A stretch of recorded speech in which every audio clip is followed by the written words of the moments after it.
the thing that sucks about talking about Israel. I don't know why I always keep getting dragged back into it.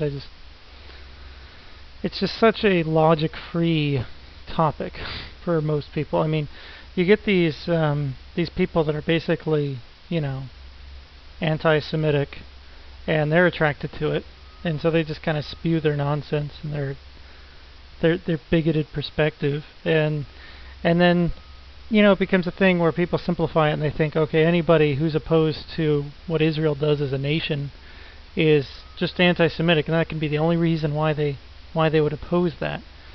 It's tough. And then you just get people that they get upset about it because they don't really know a whole lot about it. They've heard a few people talk about it or something from one side,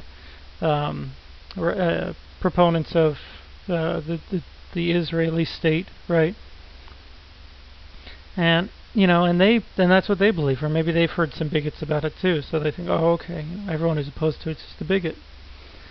And it's very difficult to get people to talk rationally about it, And now you've got this this terrorist meme, right, where one terrorist attack by a country, even if the terrorism isn't sponsored by the government, somehow justifies any level of retaliation against its population and its sovereignty, right?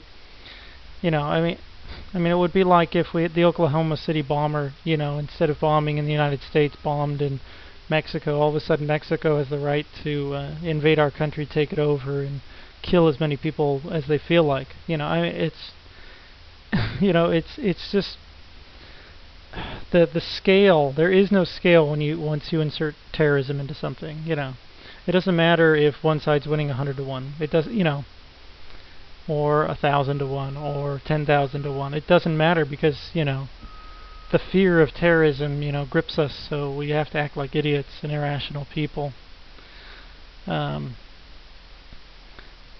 mean, it's such a difficult topic because of that, and the people that don't want anything to change, they want it to be difficult, and they're happy with it to be difficult. So every bigot that comes on and posts a bunch of nonsense, you're just winning the argument for the aggressive nation of Israel, who's stealing land and has an economic blockade of Palestinians, basically treating them like reservation persons, within a land that they do not control. It's